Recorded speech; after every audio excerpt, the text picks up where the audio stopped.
at San Antonio and Director Clinical Proteomics at UTHS-CSA, a Fellow of the American College of Cardiology, American College of Physicians, American College of Osteopathic Internists, and the American Heart Association.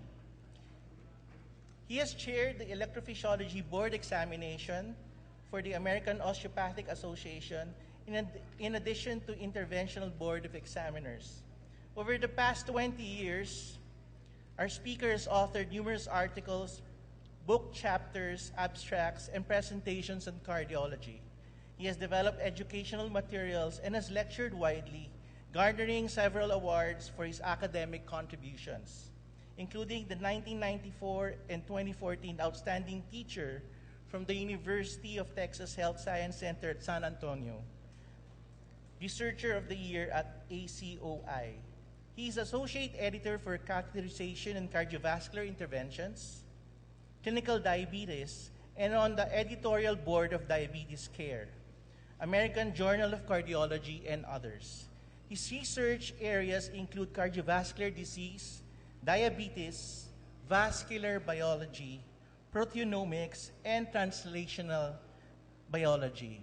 He has been here to the Philippines and has done several lectures, and I'm sure you're going to enjoy this one.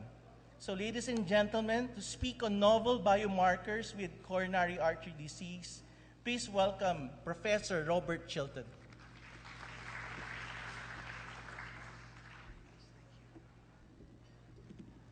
Well, thank you very much for a warm welcome. I thoroughly enjoy coming here because I have many of my house staff are from here, and I think probably 25% of my nurses are from here.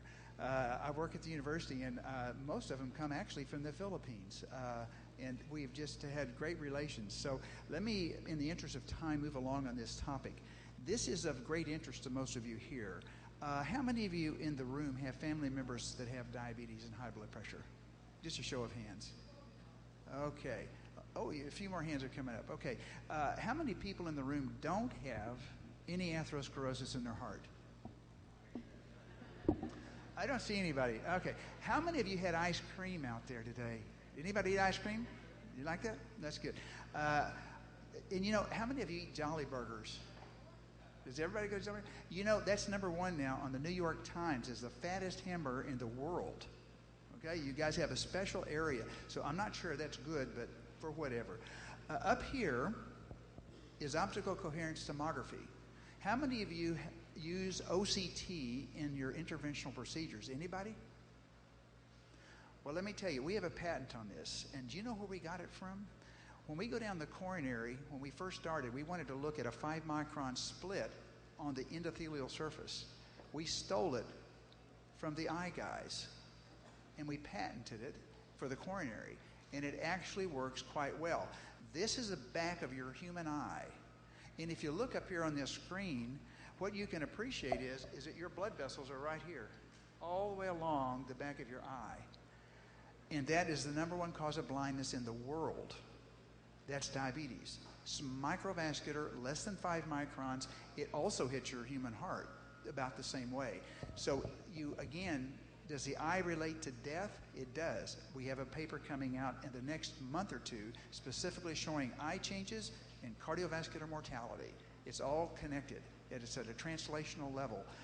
What I want to do is actually take a look into the inside of a lot of the biomarkers you all use. And I would start with this picture. It's an old saying that the closer you look, the less you see. That's very true because you guys look at the heart.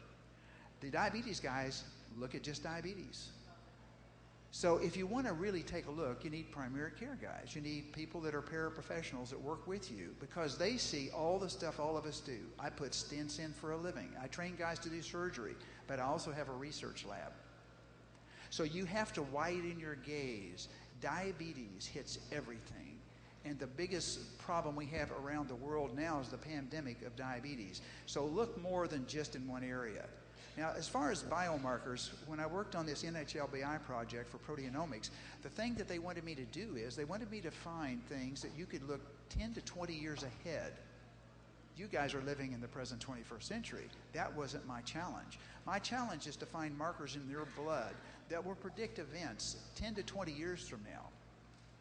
So what I'm going to do is take you through not only just blood, I'm going to take you through imaging. I'm going to take you through the heart at a different way. And I will hopefully be able to show you that mom and dad are your biggest concerns. So all of you who picked your mom and dad, I'm sure you picked them that live long and are thin. Because if your mom and dad are healthy, if they're heavy and they have diabetes, your life's been shortened about 15 to 20 years. At the most, and the shortest is probably 6 to 10 years. That means that you will probably find people who have children in the year 2000, if you had children, that mom and dad 1/3 of the time will be present at the burial of their children because they'll die of diabetes before the parents do. We've never had that in history, but we will now. That's our current projections from Texas. So diabetes is definitely a major problem. This is the actual effects of biomarkers that I can see.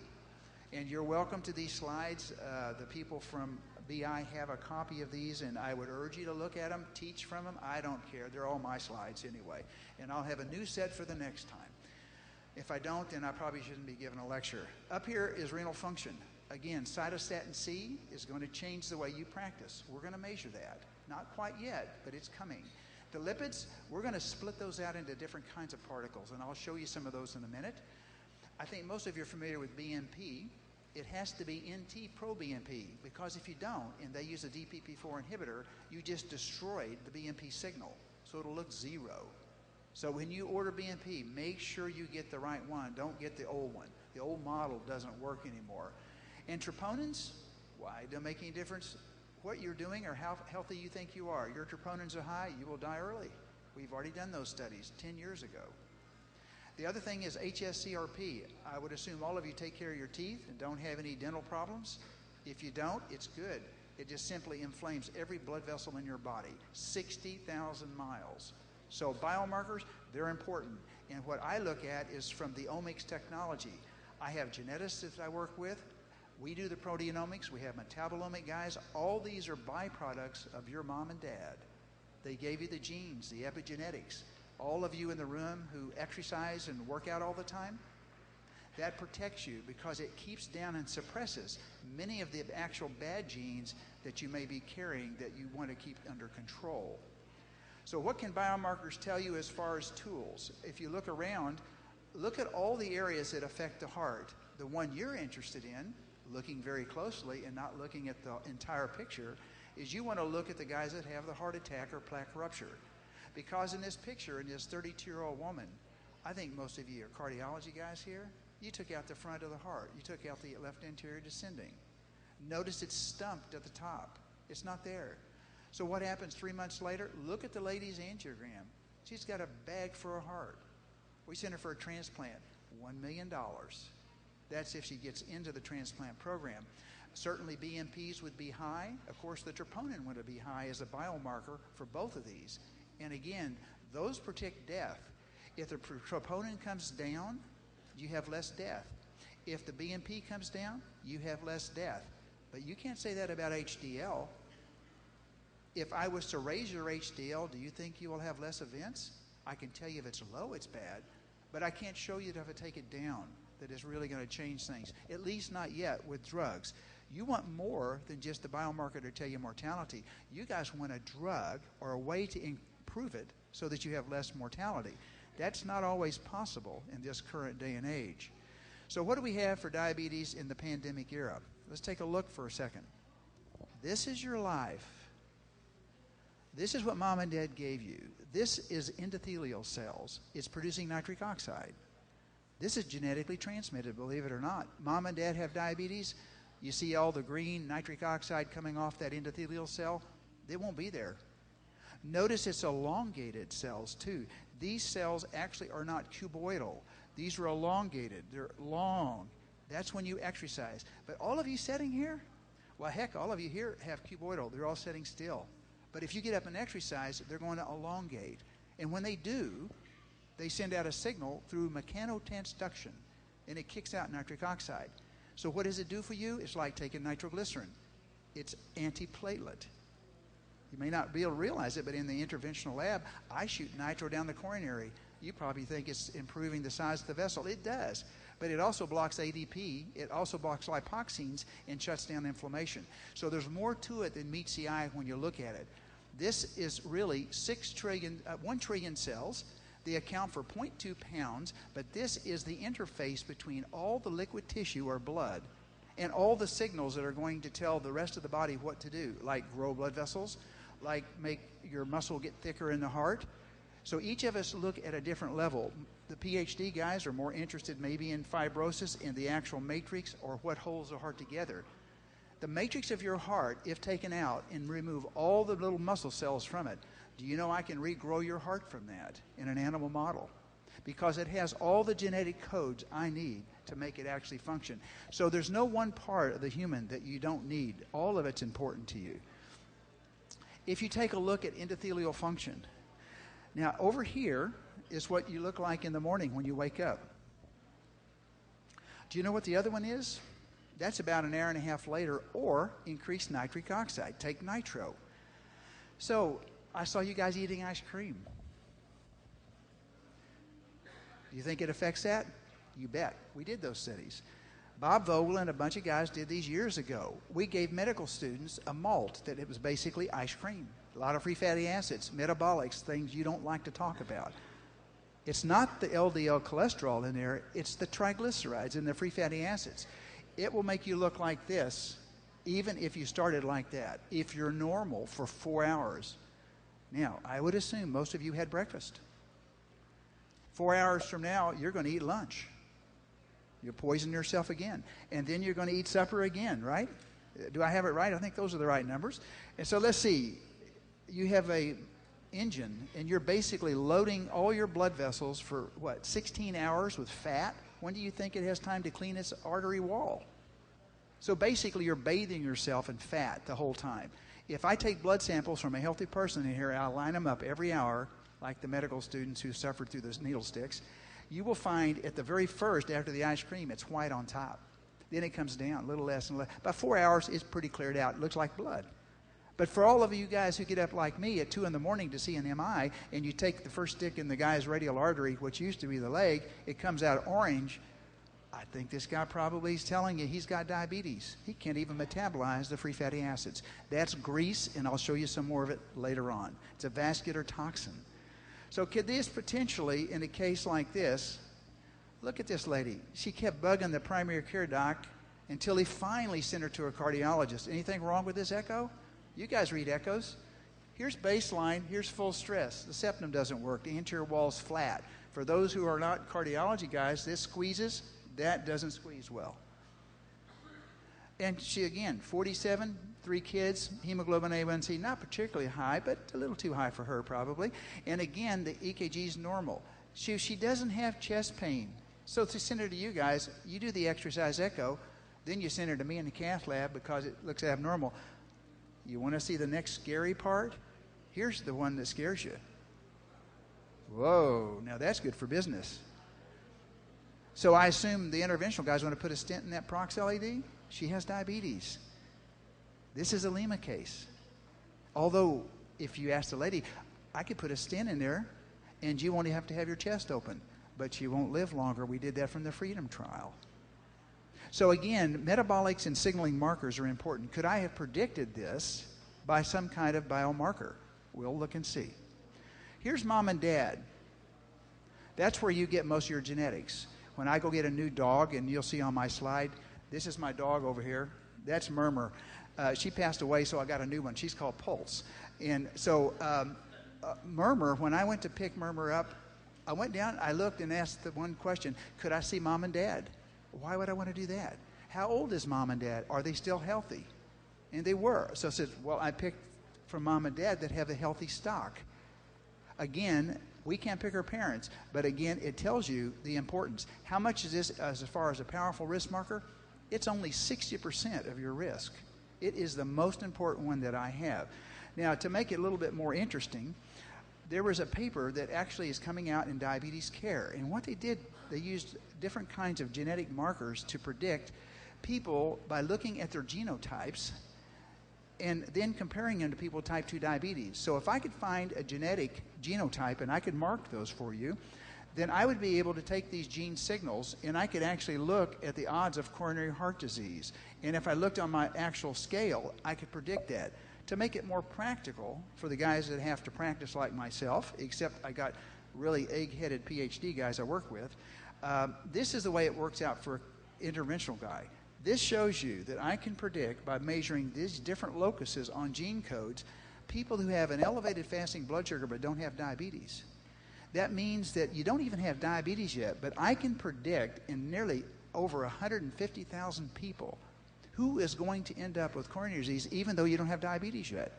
So the genome and biomarkers, and now clear back to the locus on the actual SNP itself, the single nucleopeptide will tell me in these people which one would be high risk. That's what's coming. And what we're developing from different companies is we're getting you a chip that would be in your office, and you might could get the information off of saliva, blood, or something else. And you just stick in your own machine, and you could actually run a risk stratification curve on your patient ahead of time. That's Mendelian randomization. Now, let me give you a practical. This is from years ago. This is an offspring study. Notice the oldest person here is 30. Now, that exceeds most of the guys in the room. Now, the ones in the black bar is those who picked parents that were more disease prone. So if you look at your offspring, pick any one you want. Every one of the ones that have a positive mom and dad that died early, X worse. Any one of the risk factors you want, whether you pick LDL, insulin, weight, glucose, every one of the black bars is worse, whether you're black, white, or other. So I think it's telling me that mom and dad genetically really do make a difference. So what do I, as a cardiologist, when I see an acute MI, do you know, did your mom and dad have heart disease? Oh yeah, my mom died when she was 45 of an acute MI. My dad died of a stroke when he was 60. Ooh, that's a bad history. But no, my mom and dad, they're over 90 now and they're doing fine. Then you got a lot better genes than the next guy, unless you chose to poison your actual system with, again, gaining weight when mom and dad were thin. You can ask that. Is it possible that I would be potentially heavy, but mom and dad are skinny, and I'd actually have excess risk? And the answer is yes, you would. We even have that for monozygotic twins. We've already have a twin study. Now, let me come down to some practical ones that you guys deal with every day. I don't really care whether or not you measure direct LDL or you measure ApoB, as long as you give me a good measurement with a good technology. The HDL I will talk about. I will talk again about this LPPLA2 and then this actual phospholipase, which is an enzyme, and I'll show you why it's important. Now, the next slide, what I'm going to show you, is if you wanted to be a basic translational guy, here's my question. What would be the ultimate way I could determine what the LDL should be in a human?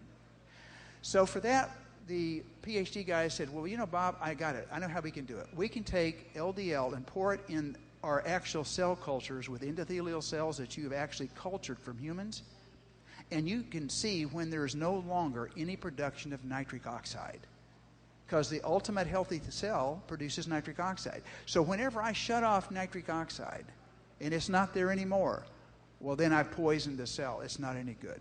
So let's take a look at that exact study and see what we can find. You can see in the yellow bar, here's your LDL here, and here's your nitric oxide concentrations.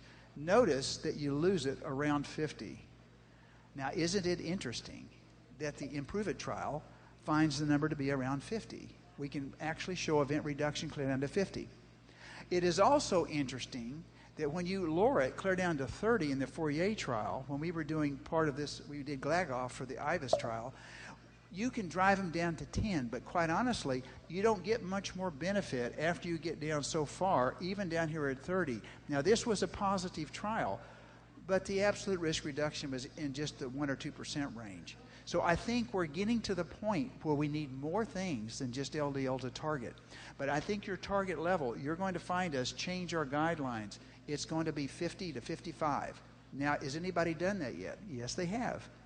The guys in the United States have published endocrine guidelines a few months ago that actually say the LDL in high-risk people should be less than 50.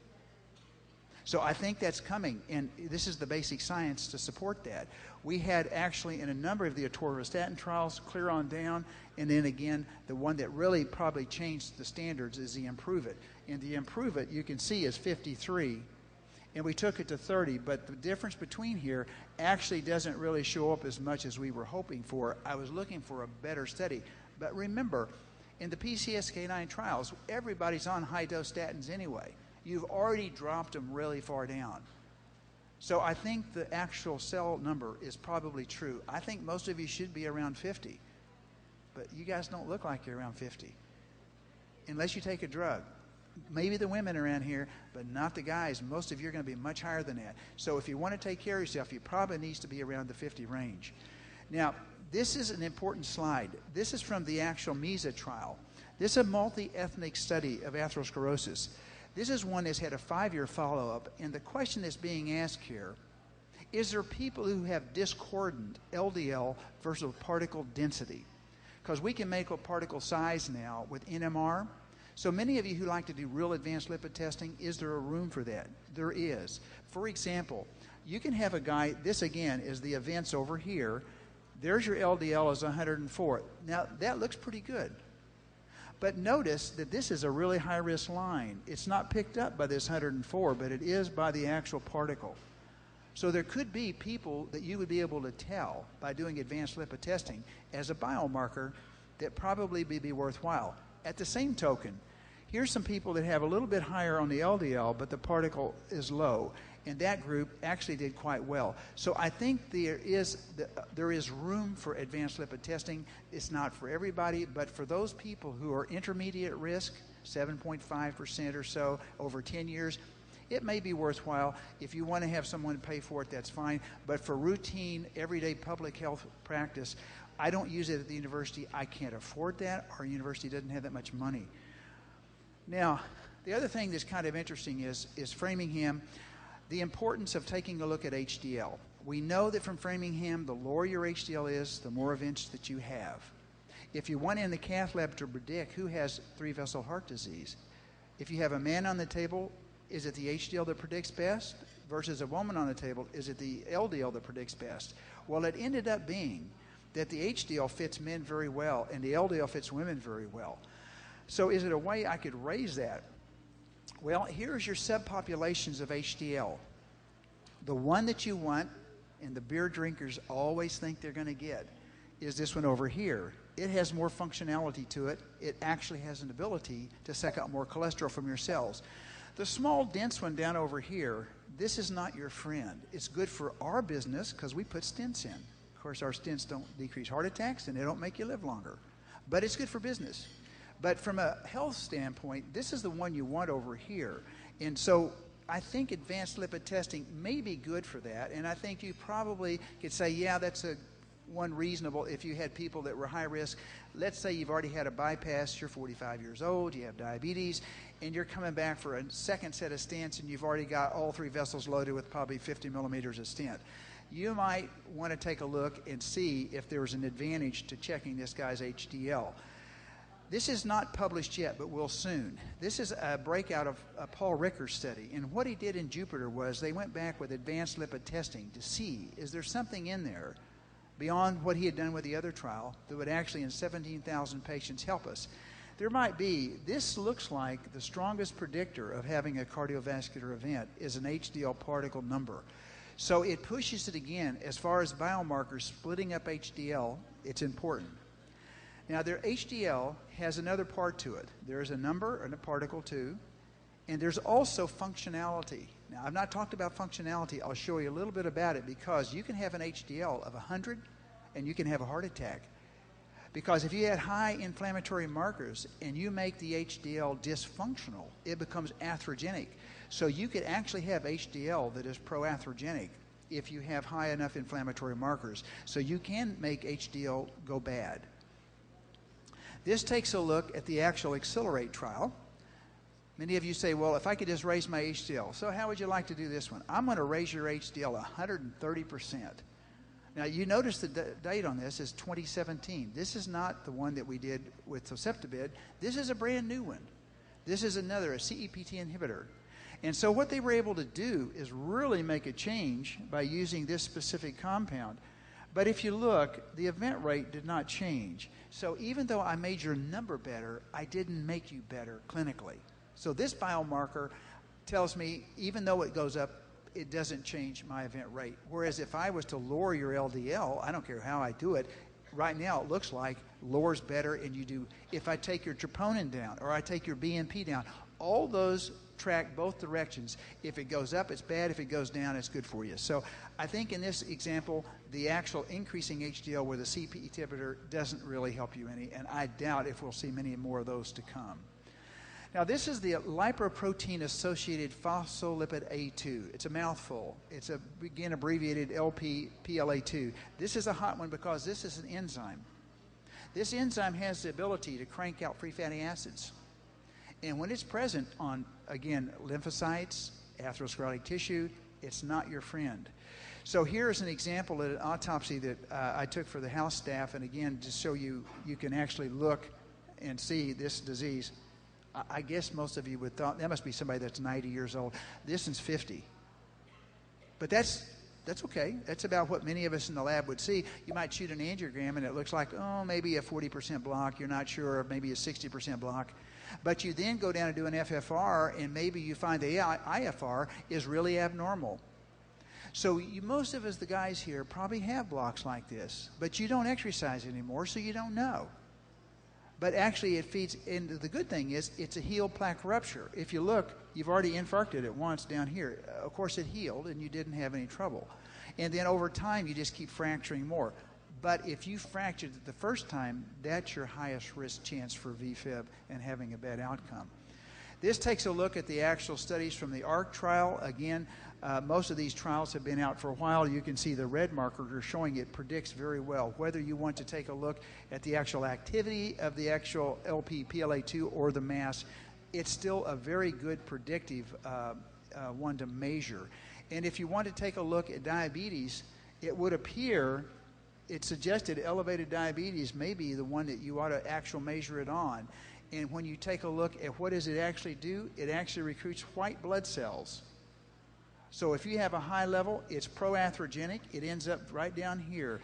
Now, what is monocytes and white cells? Those basically, you got a blood vessel infection. Your whole body's infected. You don't think that won't eat up your vessels and make them crack. It breaks down collagen, and it makes you more likely to have actual plaque rupture. As far as a pictorial review, look at all the places that secrete PLA2. It's pretty impressive. It goes around, again, here's your lymphocytes, monocytes. It's all connected, and all of this is not healthy. So as far as a new biomarker, this is one that we may probably find. Now, what makes a biomarker come to pass and be really worthwhile? It's got to be easy for you guys to use and for me to use. That means if I take the blood sample and the nurse lets it set on the table in a blood tube, and it degrades real quick, it's not a good one for us. It's not a good biomarker. It's got to be very user-friendly. It's got to be very stable. This is what we're working on now and see. Now, does this biomarker, if I was to lower that, again, you can see the drug trial that was used here, does it actually show reduction in atherosclerosis? It does in the animal. So I think it's a reasonable marker, but you got to be careful. When I knock out one of these markers with some kind of antibody, you may find that another system has an off-target effect. So we have more work to do on this one before. It's a good one to measure, but to start targeting it to knock it out, you may pay a price that we weren't aware of. So give us more time to see. Most of my animals don't complain, but humans, they'll complain. This takes a look for the development of diabetes. This is one that most of you are not familiar with unless you've done diabetes research and worked on PPARs. The reason is this is ApoC3. This is an important compound. We have a study going on with this right now, an antibody. This basically targets people that have high triglycerides with diabetes. I can knock this out and drop your triglycerides. Do triglycerides have any functional effect on you? Don't you remember the first slide I showed you? I showed you a picture of the coronary arteries, one that had endothelial dysfunction. I said that comes from eating ice cream and free fatty acids and triglycerides. This would target that, and if you knocked it out, you would actually be able to not have vasoconstriction of your blood vessels because it shuts down the actual triglycerides. And when it does, nitric oxide levels rise. This is where you actually find this. It's on the actual luminal surface right around here. That is a red blood cell. This is one endothelial cell right here. That's a cut through one of our histology sections. So is this really important to you? It is. if you take a look, these are genetically transmitted. This sets in your actual endothelial surface. You have 1 million endothelial cells. So, man, you mess with this, you're going to know it. If you take drugs like PPARs, it will inhibit this upstream, and it will shut down this, which means it decreases free fatty acids, which cause you to vasoconstrict. You may not be aware of it, but free fatty acids also poison the ventricle. I can drop your ejection fraction with high free fatty acids. It doesn't pump very well. So the metabolic and translational part of metabolics from the diabetes guys and the endocrine guys over to cardiologists like you and me, it's real. The free fatty acids are not something you want high in your system, but this comes from mom and dad too. This is genetically controlled also, and we have the gene codes for this one. If you want to kind of get an idea of where all this ApoC3 sets, look at all the things that you find the apolipoprotein C3 on. It's all over the place. When you eat a fatty meal, you better hope that you have the ability to actually have low levels so that you don't actually mess up the ability to get rid of the free fatty acids. Again, something that we don't talk about in cardiology, but the endocrine guys are very familiar. But at the same time, the endocrine guys don't do what we do either. So it's actually between both of us that we actually look at this cardiometabolic parameters. This takes a look at the development of getting type 2 diabetes. So you want a biomarker that will predict if you're going to get it? Take a look at ApoC3. It happens to be, of all the ones listed up there that I have aptly outlined in yellow, it's the highest one. It's the best predictor. It's a 47%, nearly 50% increase if you have actually abnormalities of ApoC3. Could you measure this? In advanced lipid testing, this comes out as a measurement. If it's high, that's good for our business because you know you're going to get heart disease. So diabetes, again, you can predict off of some of these markers as clinically bioavailable. Now let me do for cardiovascular events. Is it possible I could actually look at changing a risk of cardiovascular events? Well, here's a whole host of ones. Take a look at these numbers. All of these, in actual type 2 diabetes study, every one of these 16 markers actually connect with cardiovascular disease. So you could pick almost any one you would like. The ones that most of us are, here's BMP for heart failure. Most of you know that. This right here, this is C-reactive protein. Interleukin 6 comes from the actual cell, goes back to the liver through gene induction. It raises your CRP. So it's inflammation on that side. There's your TNT. You've killed some of the cardiocytes. There's your kidneys, again, having trouble. And we all are familiar with that because in the cath lab, I got to worry about kidney function. Kidney function's down, atherosclerosis risk is much higher. Again, so if I picked only 6, these are the 6 I would pick. You pick this one, this one, this one, and these over here, you can actually reclassify to a large extent, nearly 10% of the 5-year cardiovascular event rate. So these biomarkers are going to be in your future. Whether we like it or not, they're coming. And I think you'll see us slide away from Framingham risk, UKPDS, the Reynolds score. Those will be ones that come in the background and won't be as popular. This is the ARC trial. You have diabetes. You want to know exactly what you're going to have, fatal or non-fatal cardiovascular event. Pick these 3. You'll get them all. These are my best predictors. You can forget the risk engines. This beats everything. I'm going to take a look at the ventricular stretch and see whether or not your cardiocytes seem stressed. If they do, the BNP goes up. I want to see whether or not I made your cardiocytes ischemic or killed them. Then the TNT goes up, and then, just like I do with animals, take an ophthalmoscope and look in the back of their eye. That's your life expectancy in one quick look. It's free. Look at the back of an eye of a person. If it's got lots of different changes in there, that person actually has damaged the endothelium of his eye, which translates to the entire body, even all the way down to your feet. It's all connected. So again, those are the top 3 for taking a look at cardiovascular events.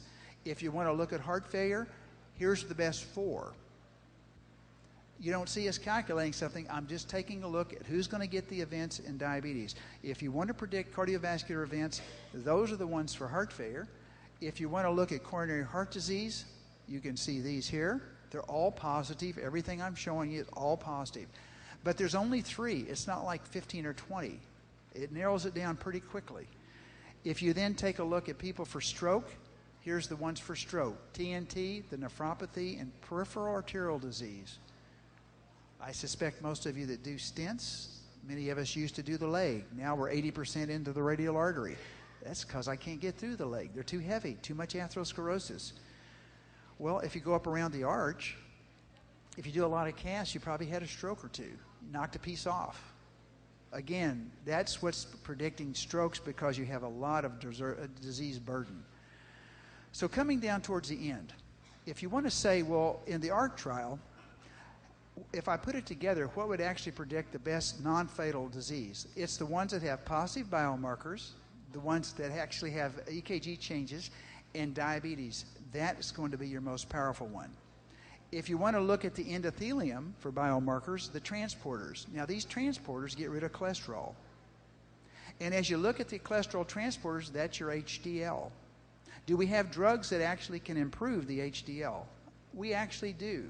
As a matter of fact, if you look at the odds ratio of having cardiovascular events, the ones that improve the cholesterol effects actually beat out the standard ones that all of you use. So should you do HDL efflux capacities? I think it would be good if you had a research center. Now, right now, that's not practical. But over here is things that actually are going to affect the cholesterol efflux. So let's take a look at what it really showed in our trial. Actually, the most powerful drug to improve this is a PPAR gamma drug. It beat out all the statins. Now, does that match with what we see on the IVUS studies? We did 600 patients in the Periscope trial. It's the most powerful study we've ever seen to stop the progression of atherosclerosis. All other trials, reversal we did, they all progressed. Everybody in here, if you took a statin and I scan your coronary with IVUS, 18 months from now, you all have advancing atherosclerosis, except in the Periscope trial. It flattened it. What we do, we gave you statins, plus we gave you a PPAR gamma drug. And it actually has the most powerful ability to get efflux of cholesterol out of your system. We've even done it in the carotids, and we can actually see the macrophage release the cholesterol onto the HDL and take it out in humans. So I think PPARs will be back. And I think you'll see them again, and it may come more into cardiology hands. If you were to look at the capacity, quartile 4 over here, this has the best efflux capacity. Look how few events they have versus the guys over here. It's not rocket science. All I'm doing is getting rid of it. What's better than this? Lose weight and run. It improves everything. It will beat all my drugs. That is the hands down best choice. But nobody wants that. All of you want to take pills. But you know, it's very interesting. Animals won't take pills. You have to hide it in something. But humans, they love pills. We all love pills. And here's the actual mortality curve. Again, here's showing you the event rate, and here's the ones that don't efflux cholesterol very well. Now, let me come down to the stroke part. This is the newest stuff. This actually is recently published. How many of you like to use the CHADS-VAS score for strokes for AFib? Most of you? Well, there's a new kid on the block, and it has beaten the other two most popular ones. The CHADS-VAS has been beaten by this one, and it's been beaten up here by this one too. Both of these actually have fallen to biomarkers. If I take the following biomarkers, a TNT and a BNP and age in a previous stroke, I can beat every one of your studies. Let me show you the bottom line of this one. There's CHADS-VAS and how you calculate it. All of you know that. All of you know how to do the atria. The advantage of this study is it actually put renal function in here. And then if you were to say, well, what happens if I take a look at a prospective trial that actually looked at all these that did biomarkers? Here's the bottom line. There is the CHADS-VAS score. There's the atria score. This is C statistics. The higher this numbers, the more predictive of an event you'll get. Notice CHADS-VAS lost. It won't be in the future what you'll use. You will end up using this risk engine over here, and you can use either one of these, but this is where the horsepower lies for predicting who's going to get a stroke with AFib. It's not CHADS-VAS anymore. It's history. We all have new stuff coming. This is one that's going to change the way most of you practice. This takes a look at the last part, acute coronary syndrome. You see the ruptured plaque? You can see it's torn out at the top, small dense particles and stuff. That's very common. Here it is in a biomarker with OCT. You can see that I've tagged macrophages with iron, and I can tell you where it's going to rupture at. Again, biomarkers, but again, at a different type of level. It's not a blood test. This is actually looking at imaging biomarker. And this one is one that you probably have never seen. What this does is it ever make you wonder why now 1/3 of your patients that have a heart attack with diabetes don't have a plaque rupture. They just close the artery. It's because they have endothelial cell erosion. So you go down there with optical coherence tomography and you look and you say, gosh, I don't see a ruptured plaque. What happened? It's because they have small dense LDL. And small dense LDL is electronegative, and it's killed the endothelial lining. And this is the actual signal to show you how the particle runs over, sends out a negative charge, and it kills endothelial cells. That's new for most of you in the room. For the interventional guys, it's easy for you to see the, again, erosion and not the plaque rupture.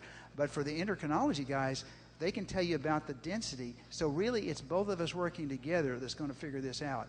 Here's just an example. You can see the artery is completely closed. And again, over here's the plaque rupture, but here's the plaque erosion. You don't have anything to stent here. There's nothing to stent. You put a stent in, you just give them a new disease. You need to give an anticoagulant here and actually, again, correct the metabolic underlying disease problems. This is my last slide. And what it shows you is 2 infarcts. And I think this is the history. We've all worked through these infarcts, and I think you can appreciate we stent these things, and they look great. But the bottom line is most of us are stuck with this one. This is a lady that's 30 years old. This is near-infrared spectroscopy. It has the ability to look with IVUS. It also has the ability to look with the actual lipid core. And what happened was, at the very top, you see up here is a normal-looking coronary. 8 months later, the same patient has a plaque rupture. And you say, well, gosh, I put a stent in this, it looks fine. Let's IVUS it with this new scope and see. This is the amount of fat in the artery wall. Look at the fat in this wall up here, and very little atherosclerosis. This is the next target for a plaque rupture.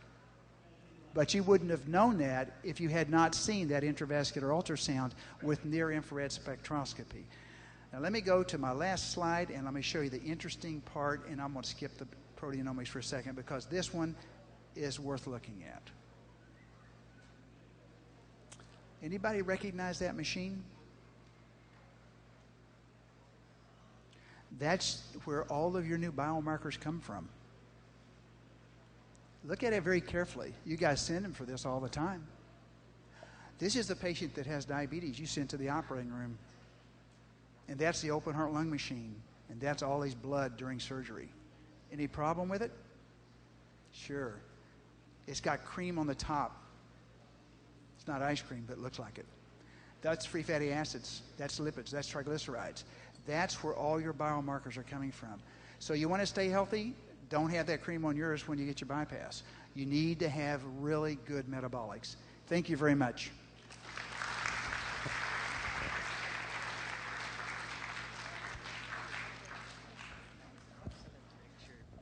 You survived. So you must agree with me that this has been a very exciting lecture. As always, Professor Chilton never fails to amaze us. So may I request again, Professor Chilton, to please come up to the stage so that I can present the Certificate of Appreciation.